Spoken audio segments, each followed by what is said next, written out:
we need to tell this story of the Yeah. Portuguese luxury. It's not the French luxury that's very over the top. It's not also the Italian luxury because it's very maximalistic. It's like he calls it the slow luxury. So things are being, Mm.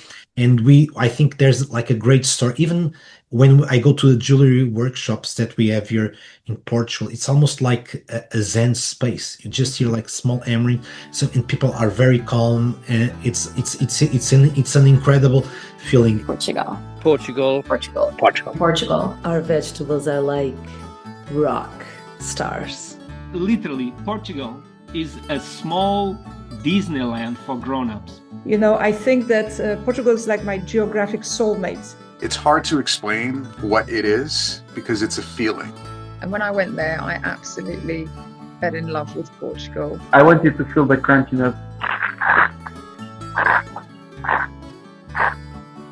Portugal, the Simple Life Podcast. Portugal, the Simple Life Podcast. And we're here on his podcast, Portugal Simple Life. Portugal, the Simple Life Podcast, your insider's perspective into Portugal. And our latest episode starts right now.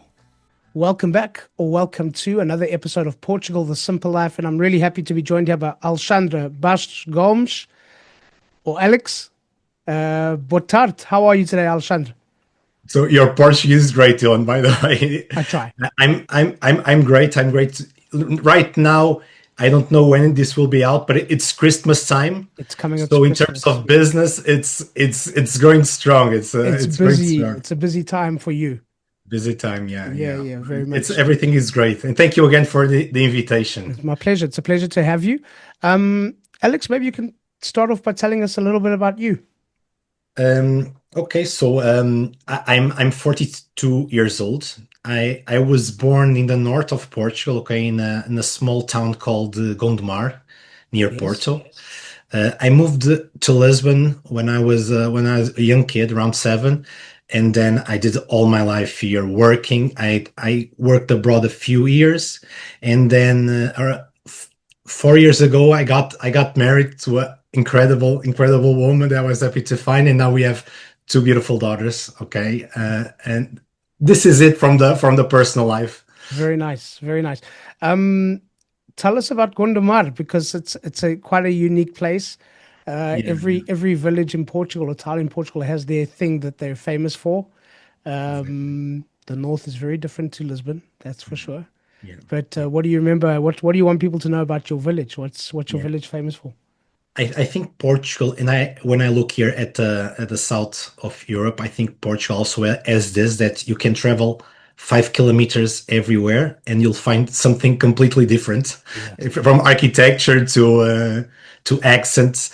So my city it's close to Porto, but when I was born, Porto is a big city, right? But Gondomar was at the time a small village, and around the 80s, it was a very traditional village. People worked on farm mainly, but there was a big shift after the 70s and 80s where most of the people moved into the goldsmithing jewelry business. So it's like you people usually say it's the cluster of jewelry.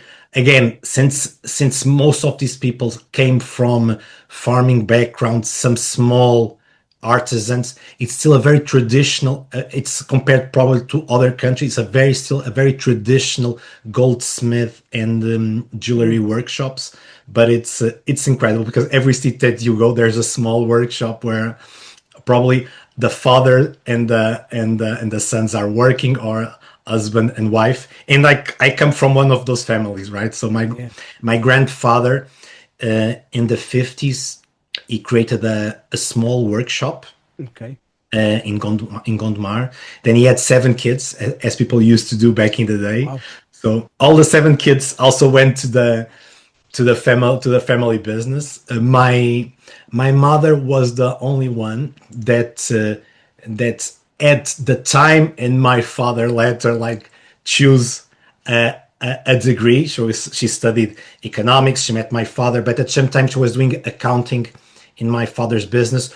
So she also, although she was also a teacher in in college, but she also started having this side gig in jewelry business. And then when we moved back when we moved to Lisbon with all the family, that's when my mother started her own business. That it has grown to the business that I run now. Okay, we moved a little bit away from Gondomar, but it's interesting, just interesting story coming from a small village in the north of Portugal.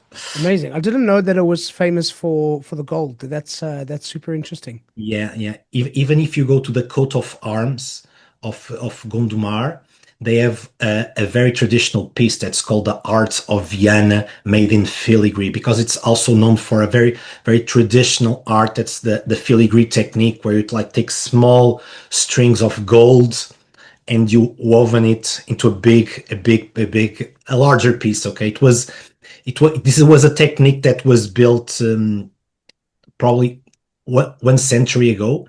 Mainly, we are talking about gold prices surging this year, right? But it has been a recurring theme for the last 100 years. So there was a time around the beginning of the 20th century when gold prices started increasing, and goldsmiths tried different techniques so they can have the same pieces, but using less gold. And so that was where the filigree was born. It's almost like a crochet, a very small interwoven, but it allows to have a large piece, but with lots of like small holes on it, and you can have a much larger piece for a less amount of gold. So it's very interesting how lots of things that we call art today, and all these techniques were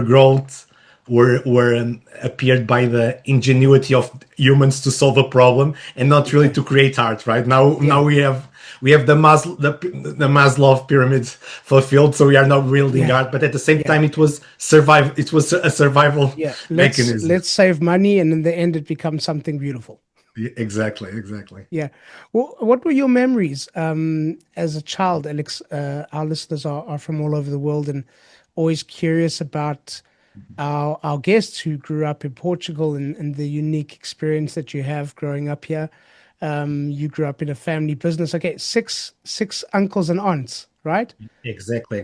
Now we are 20 cousins just from my mother's side. So, and most of them are already in the jewelry business. Yeah. Oh, wow. So it really stayed in the family. Yeah, exactly. And going back to your question, so I'm the oldest cousin. It's also I have also a mission inside the family, because my grandfather is not here right now. So I also feel that I have that mission to push the family name and the family's business. That's right now is we have been fragmented in like 10 different companies, but I still feel that pressure. But I think the memories go back to these big families, and now we are in Christmas. I think probably the biggest memories that we have is about everyone at the table on Christmas Eve. My mother, my grandmother, she was the type of like northern Portuguese women that she likes to have a house full of people, make food for everyone, very loud, everyone speaking of her thing.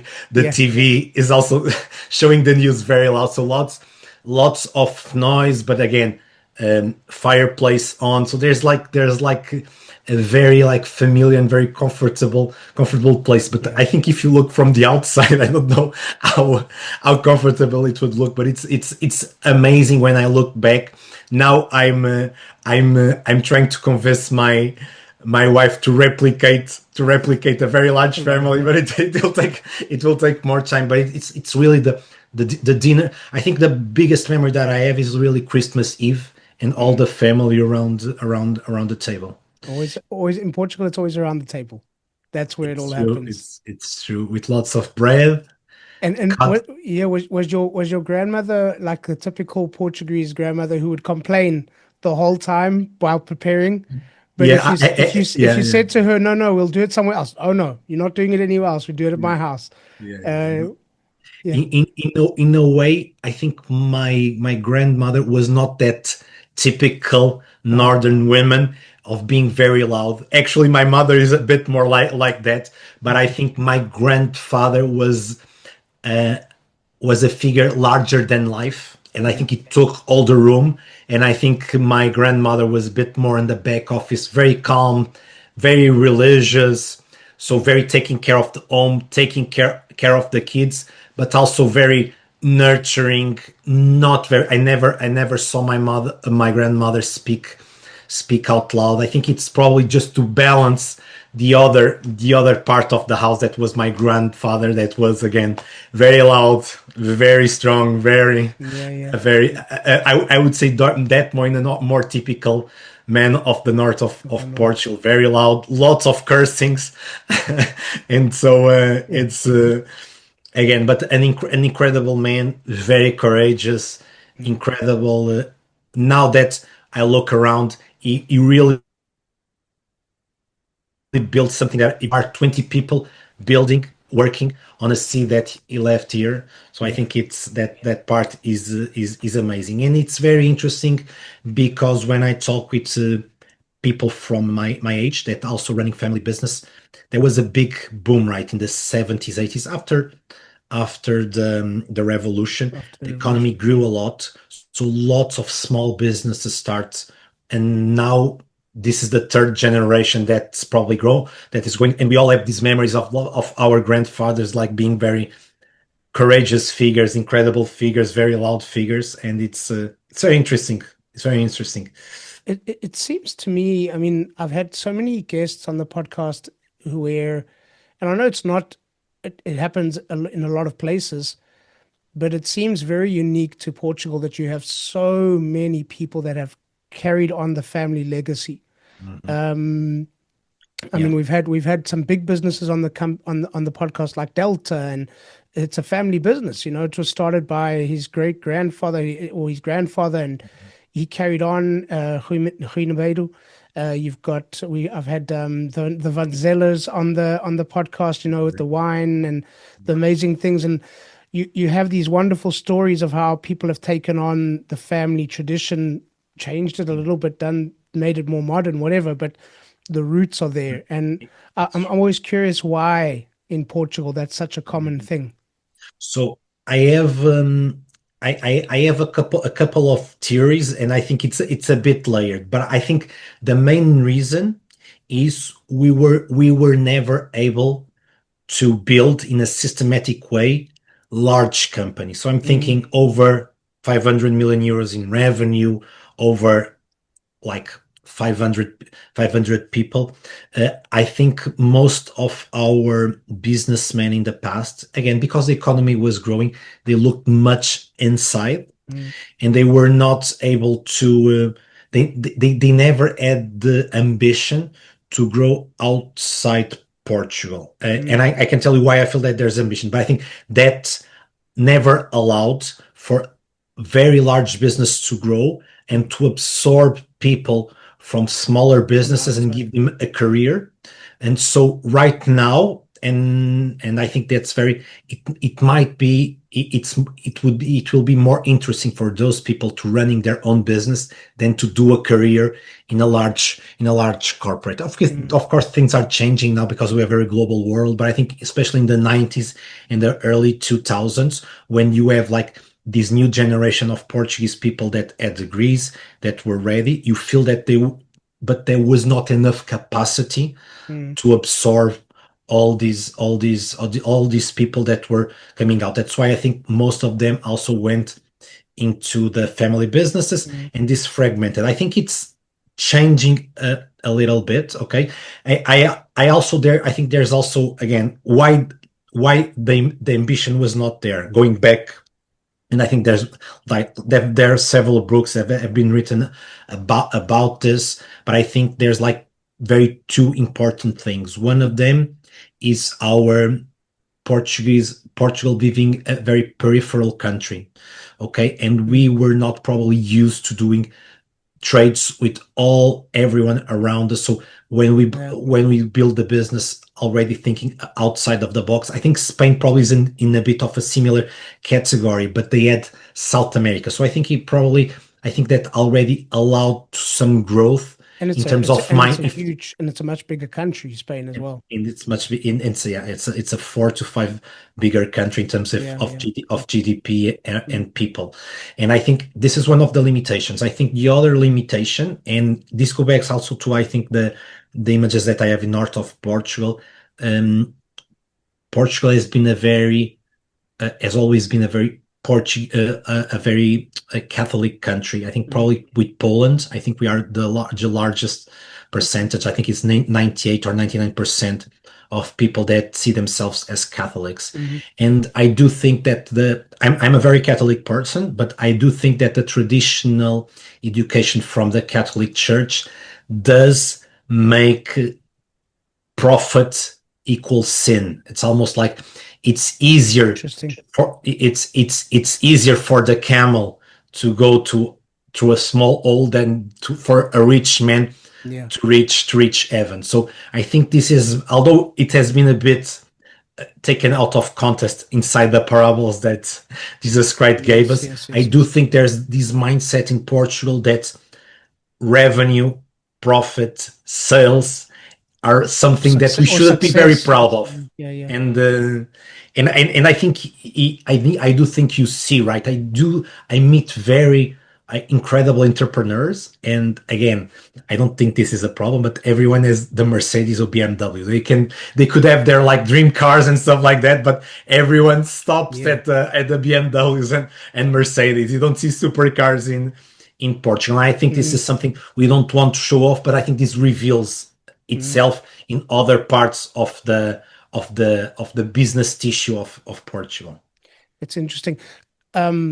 I'll add another thing to it. I think as well is, and this is from for me as an outsider, now an insider, but more of an outsider than you. Family's everything in Portugal. And I wonder if a lot of that is in the thinking of these men like your granddad who started at the beginning, and maybe they were limited by the previous things that had happened in history, because there was a time when Portugal traded with the world. There was a time that happened when Portugal was a global village. Then we went through very, very dark times. And then it was kind of like, okay, let's go again. And learning all of this from the beginning. And a country that had been cut off from the world for so long now re-emerging and reconnecting. But I also think family's everything. And I think more almost in the attitude of people like your granddad was, I'm going to build something, but it's for my family. You know, I'm not too worried if it becomes a global thing, but I want to build something for my family so that we can survive. And that's interesting. No, I think also what you're saying, and I'm thinking out loud, and I think it's also something that we sometimes need someone from the outside to tell us that we were great, and to remember that. It's like almost like this. There's this fado, or there's this fate in Portugal that we are always looking at the downside. And I do look at myself as a positive people, but I was just recapping the story that I was telling you, and I feel that I put it more in like, and you have I think this great angle that we were just an incredible. Probably it's still there. And even from the family perspective. And I think it's very interesting because, again, I'm growing older. I'm trying to learn more about myself, of what motivates me. And I did a small exercise that with a coach that I sometimes work with. And he wanted like to do two things. And I think the answers will also reflect me, but also lots of Portuguese people. It's give me like two things. What is if you had to use one word to symbolize your life, what it would be, and then tell me a KPI that we can measure your life. And the word was family, and the KPI was number of kids and of children that you have. So even me, that I have a business, I'm very ambitious. We are growing everywhere. It goes back to when I go deep inside me, it goes back to fam, and it's something that's in our ethos, in our DNA. Probably I think it's also that, and I think even when you look at like M&A and private equity penetration, Portugal is one of the worst is one of the worst, or depends. It's one of the lowest Mm. in percentage, because it's true. People prefer almost like to bring their companies to the grave with them than to sell it. It's almost I think I see it in the States, selling a company or making it public. It's a normal. victory, right? Yeah. Selling a company in Portugal is almost like a defeat. A defeat. Yeah. You're giving it away to somebody. Yeah, and then it's interesting because we call the podcast Portugal the Simple Life, and the thing that I've found amazing in this country is it doesn't matter who you meet, whether it's a poor Portuguese person, a middle class, a millionaire. The things that are important are the simple things.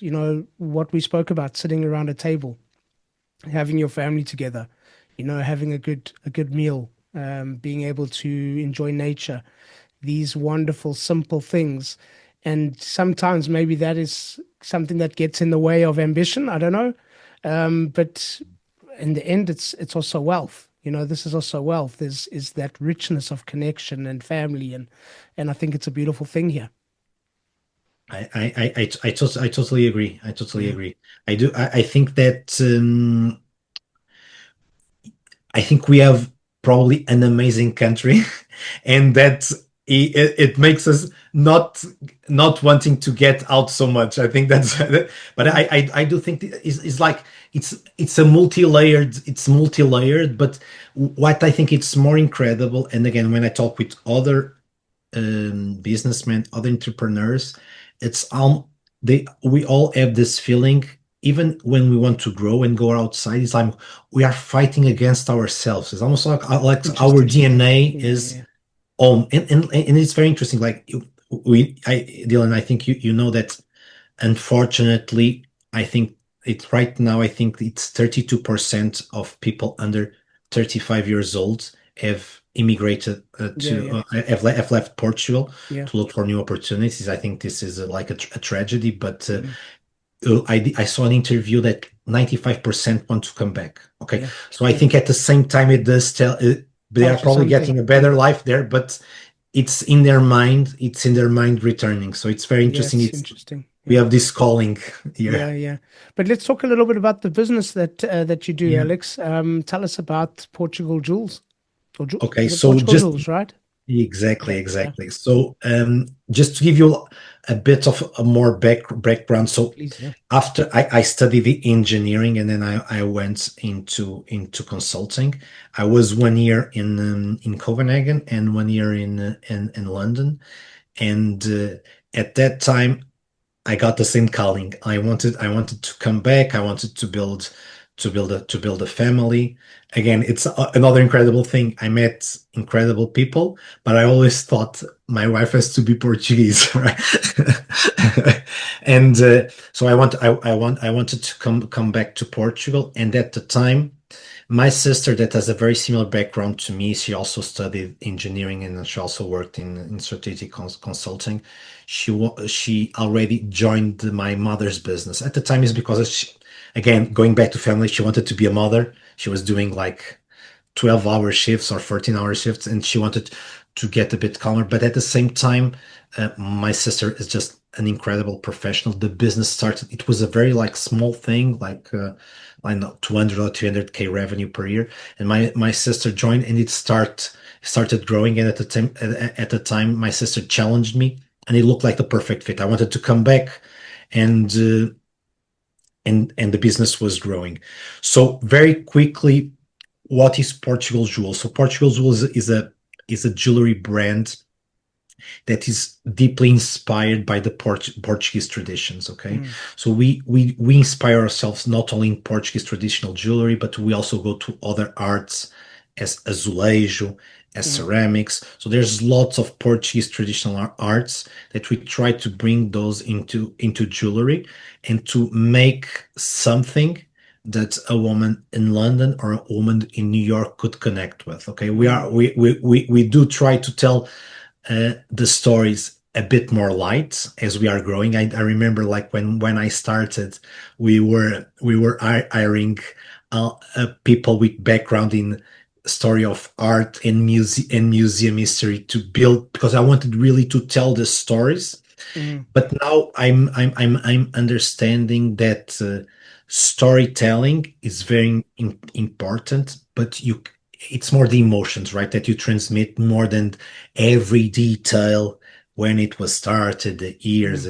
So that information we still do thrive. People are more interested, but we get lots of inspiration from other international brands that are also I think a great example that we have like now right now in music is Rosalia, that she's taking lots of things from Spanish heritage and we didn't even know. Okay, she's bringing it to a pop culture, and I think this is the type of things that we want for with although the name is very obvious, we feel that it's enough.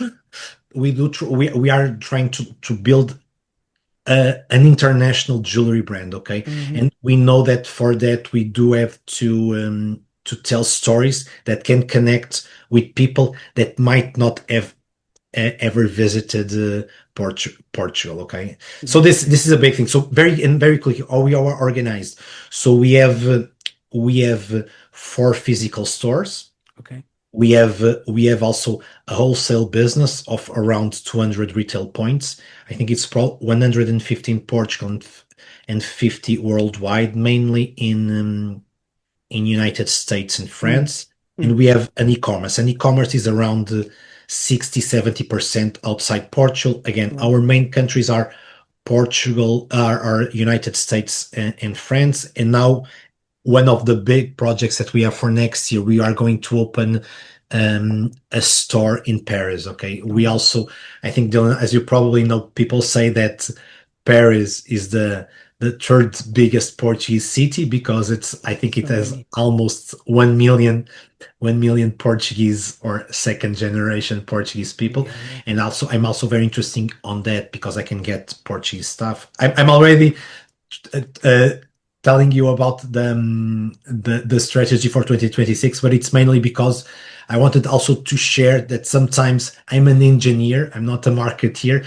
I wanted to share the ambition that we have to grow outside, and it's another thing that I think also I hope it inspires other incredible brands that we have in Portugal. We do need to do this work and this investment to grow outside Portugal because I think we have amazing products, amazing craftsmanship, and amazing stories to tell. Between my job as a realtor at Portugal Realty and hosting this podcast, life is pretty busy. But lately I've been receiving so many messages from people that want to know more about buying property here on Portugal's Silver Coast that I've got to do something about it. So starting now, for subscribers only, I'm offering up a 30-minute session per day. That's 5 30-minute sessions for a one-on-one meeting to talk about buying property here on Portugal's beautiful Silver Coast. This is for subscribers only.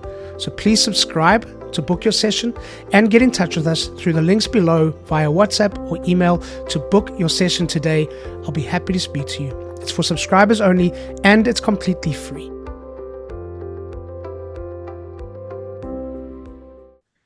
Yeah, I'm in real estate, as you know, and you know, the last few years we've seen the property prices, not the last few years, they've been continuously going up for many, many years in Portugal, like a lot of things. And I remember having this discussion with a guy at a recent property fair in the US, and he was saying, but the prices in Portugal are expensive. And I said, well, who thinks that, And one of the things that I said to him was, to be fair, we were probably too cheap to begin with, And I think there's this misconception from the world, and it's changing slowly, that Portugal has always been poor and cheap. And I look at the kind of things that we produce in this country and the kind of talent that we have in this country, and it doesn't have to be cheap. Portugal can be expensive. We produce amazing wines. We produce amazing, in the north, near where you are, the shoes, the molds for the shoes. The cork distribution worldwide. There's Portuguese cork in satellites, in NASA satellites. It's amazing. We don't have to be cheap. Portugal could become synonymous with quality and with luxury and with quality. And this, I think, is really, really important. I agree. I think there's I think there were some small advantages of us being a poor country in the 60s and the 70s, the early 80s, because I think we probably missed all the automation boom, and we still had lots of craftsmen, people that know how to work with their hands. And now we have reached the 21st century where that is highly valued, and we still have those people alive, and they are transmitting. We leaped one generation, but you see now young people. It's amazing. When I go to a jewelry workshop, it's almost like you have people in their 60s and you have people in their 20s. It's almost like we jumped a generation. People in the middle, again, 90s and 2000, they went to tech, they went to services, they went to retail, but we missed the automation, right? But now craftsman is becoming valuable again. I call it the Portuguese luxury, and I think there's an incredible guy, the Antonio Paris, who is a luxury consultant that worked with us, and he's trying to really. We need to tell this story of the Portuguese luxury. It's not the French luxury; it's very over the top. It's not also the Italian luxury; because it's very maximalistic. It's like he calls it the slow luxury. So things are being. And I think there's like a great story. Even when I go to the jewelry workshops that we have here in Portugal, it's almost like a Zen space. You just hear like small emery. And people are very calm. It's an incredible feeling, and we do need to show that. We need to show that because it's amazing, and it is disappeared from the Western Hemisphere. It completely disappeared. Yeah, we had a guy on the. There's a guy that was on our podcast a couple of years ago, and he wrote a book called Foot Trodden, and it's about the how Portuguese wines. So the wine world also went through a similar revolution where everything was hand done, everything was done in quantity, and then everybody wanted to automate and scale and sell in quantity. But Portugal wine manufacturing was never able to do quantity just because of the amount of grapes. We didn't have enough land. And now it's like the trend is coming back to quality over quantity. And now this is why Portuguese wine is so much in vogue, because and the Portuguese winemakers, this is how they've done things all along, is, well, we can't produce in quantity, so let's produce quality. But you see this in so many different things. In our ceramic artwork, I live near Caldas de Rainha, the ceramic artwork, the bordalo, these are things, but it's not mass produced and it's not for everybody, but the quality is phenomenal, the workmanship in this country. So Dylan, just also to give you an idea, also to complement what you're saying, I'm also part of the board of the Jewellery Business Association. So it's a jewelry association that aggregates 500 the 500 biggest business in jewelry. And so we have a lot of inside information. Sometimes some of these things cannot be said because there's lots of NDAs on top of this. But we have jewelry workshops working for Cartier, working for Chaumet, working for Jessica, for Cartier. So we have like people are bringing the highest luxury in shoes. It's already very known, but even in luxury, that's a bit more. It's not yet known. We have the biggest,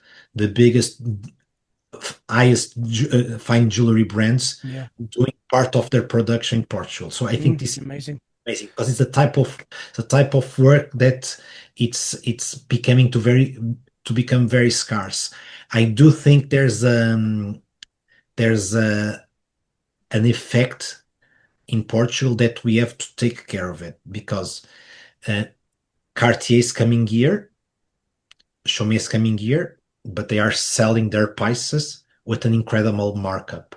We Portuguese brands cannot be using the same structure and selling just at a minimum markup. So it's almost this, for this to be sustainable, we also need to have more Portuguese brands that can create so much value that they are also able to position their product and their prices to a premium. So this comes with design, with marketing, with packaging, because the craftsmanship is already there. So the end work is already there, but it's not enough. We already know that it's not enough. It needs to be, again, going back, it needs to be the brand, the emotion. We also need to be good at that. And I think this is something that we also need to grow to make sure this is sustainable, right? Yeah. But it's it's Journey. an incredible opportunity for Portugal. Even if you look at all the trends that you are saying, not only from these I would say more craftsmanship or artisanal way, but all the sustainability practices that we have almost biotech. By default we cannot lose anything. We have to make sure that every resource is quickly allocated. So I think we build lots of structures and stories to sell about sustainability, and I think we need to tell their stories. That's what we are trying also to do. And you already have amazing guests that are doing also incredible work on this. Okay. Yeah, but tell us a bit about your jewelry, Alex. I mean, how is it inspired by Portugal? I know you've got, you mentioned the heart of Vienna, these kind of things, but tell us a bit about some of the classic pieces and how it's Portugal inspired. Yes. So I think this is something that we again, Portugal has some things that were born out of necessity, but they've become just amazing products and stories to tell. And one of them is we have a very special type of gold.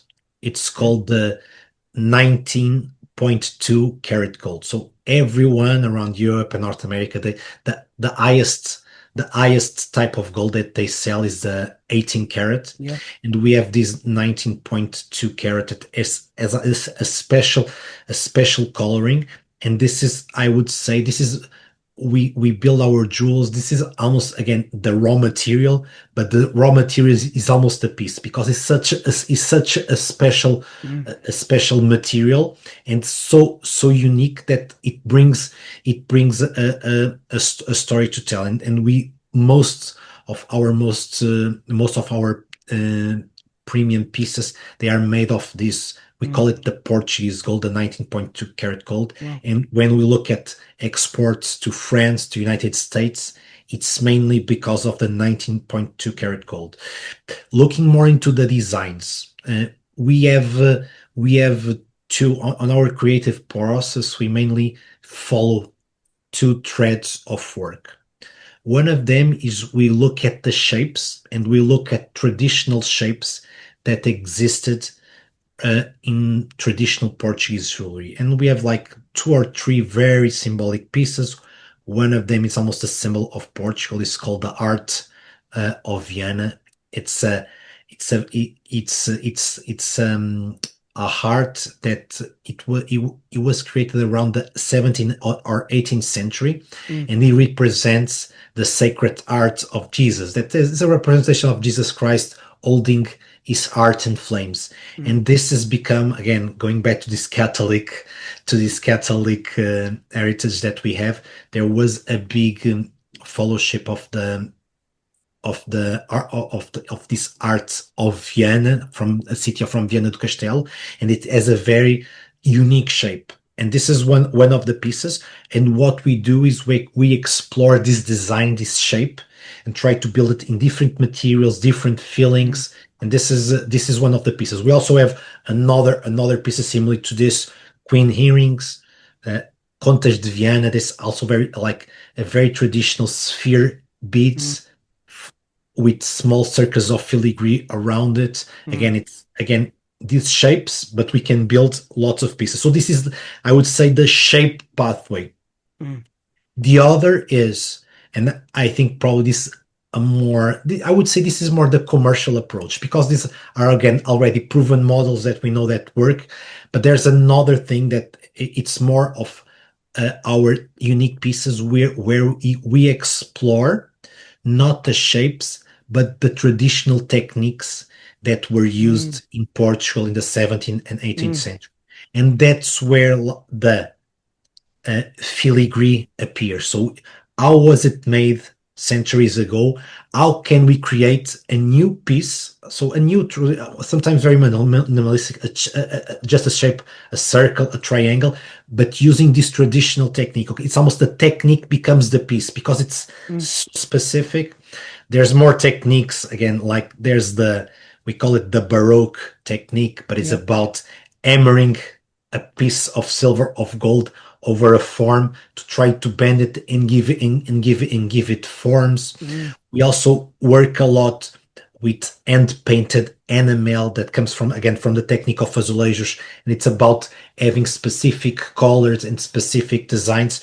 And this is more where we explore more like the creative shapes, but the technique that we build are traditional. So in a way, both of them, by the design or by the technique, they are always connected to these Portuguese roots. And it's very interesting because when a Portuguese person look at these pieces, they feel that they are Portuguese, but we are also able to show them to a more international audience, and they can also connect and feel that is aesthetically pleasing without even knowing the technique. So it's a very, my sister would be the perfect person to tell this story because she leads the creative part, but very rough. This is the structure. And then, as you would expect, so we build everything, mainly I would say 99% for women: earrings, necklaces, bracelets, brooches,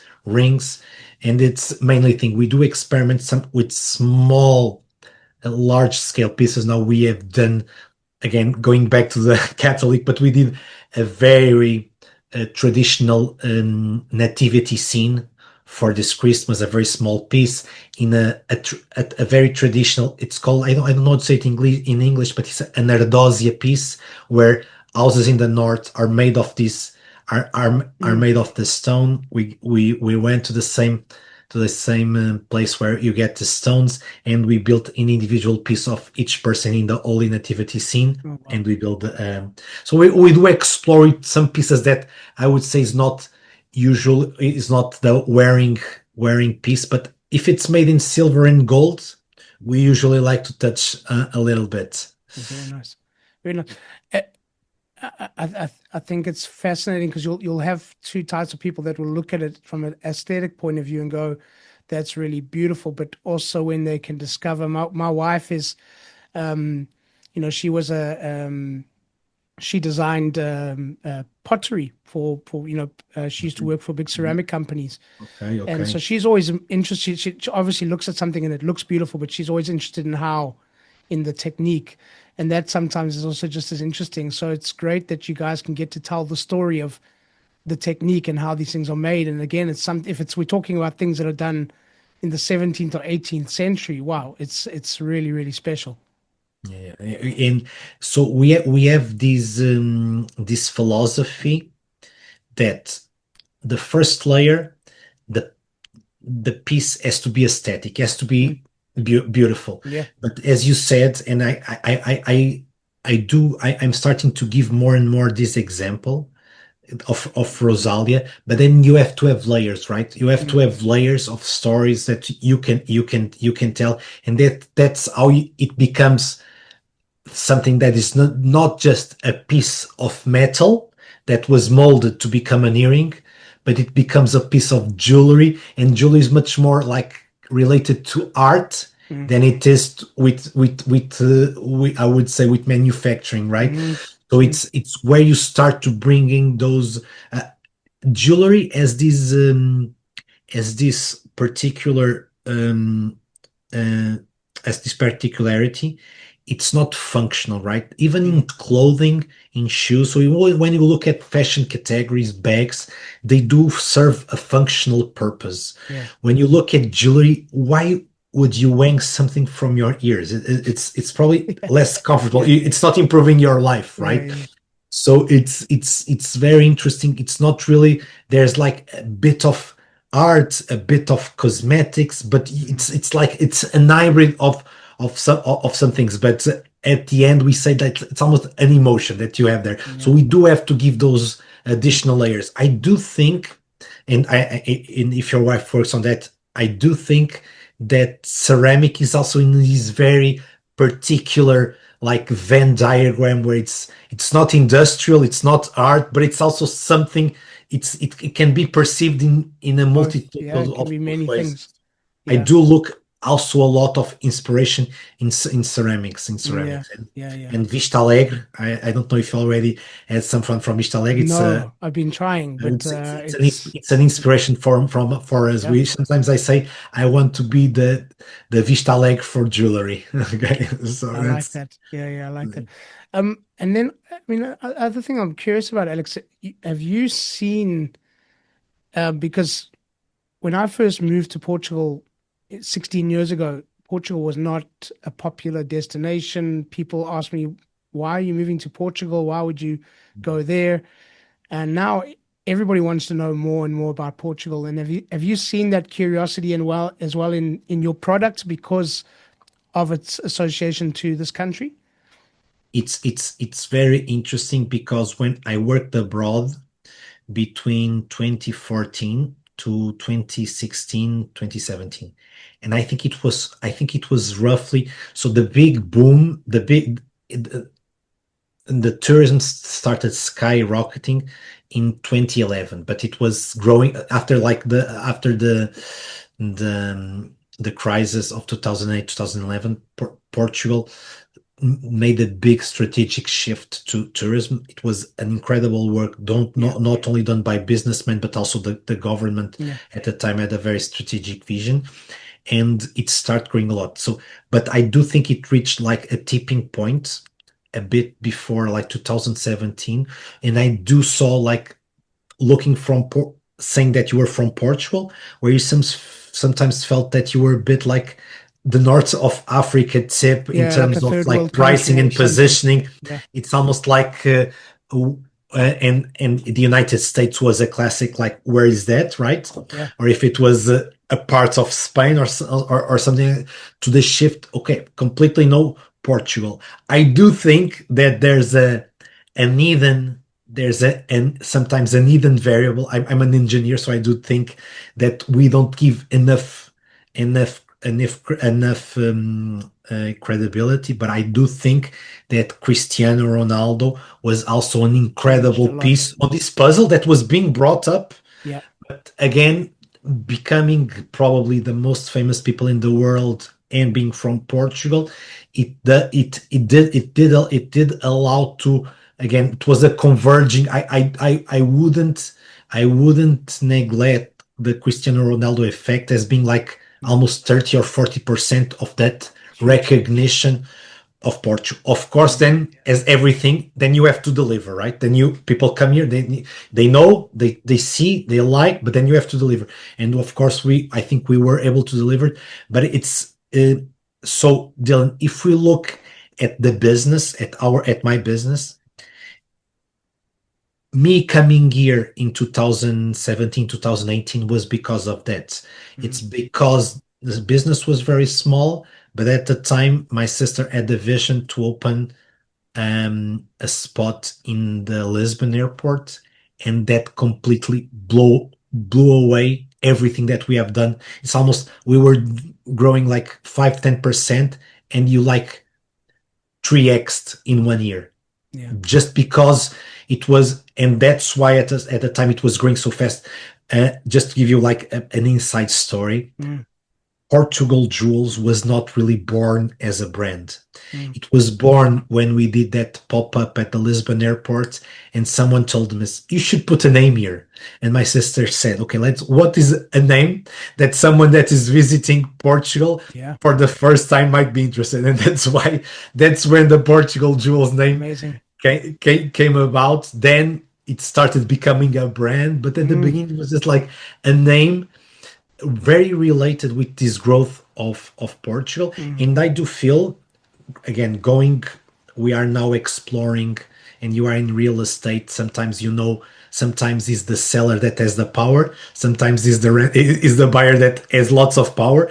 And I'm now starting to see a spot in France, and they do not allow, and because I want a great spot, they don't allow any brand to be on the spots that we have. And it's amazing just saying that we are from Portugal. Of course, being in jewelry is always, but even in France, where we have lots of immigrants that started probably in lower paid jobs, it's incredible the change and the respect that we feel right now when we go there, and they feel almost like it's trendy. It's almost like, I don't know, probably Bali was 10 years ago, right? Something from Bali is a very poor place, but surfers are coming out of there. They are bringing swimsuits and jewelry, so it's probably cool.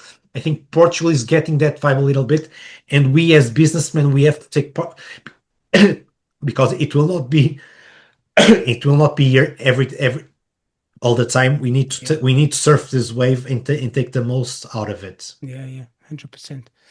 Alex, what's one thing that you would like people to remember and take away from our conversation? One thing. Yeah. So one thing, and I know you have an incredible international audience.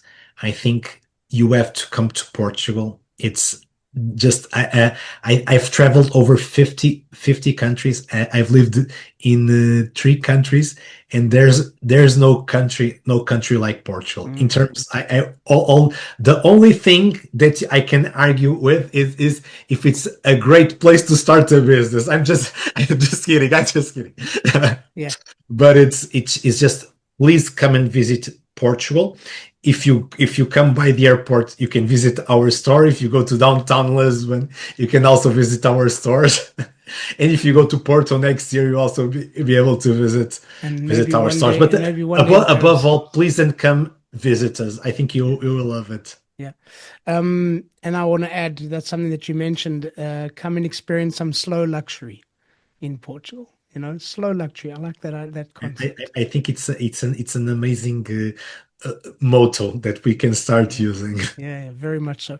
How can people follow, Alex? How can people see what you're doing, connect to the company and see the beautiful artwork that you guys are doing? Yeah, so I do think the best way to follow the brand is in Instagram at Portugal Jewels, and I'm also very active on LinkedIn. So Alexandre Bastos Gomes, you can follow me there. I'm writing mostly in Portuguese, but as we are doing this international appeal, I'll start writing more in English, so I can have more. Everything gets translated these days. It's all good. Yes, it's true. Wonderful. So I'll put some links in the show notes, Alex, and people can follow and get in touch.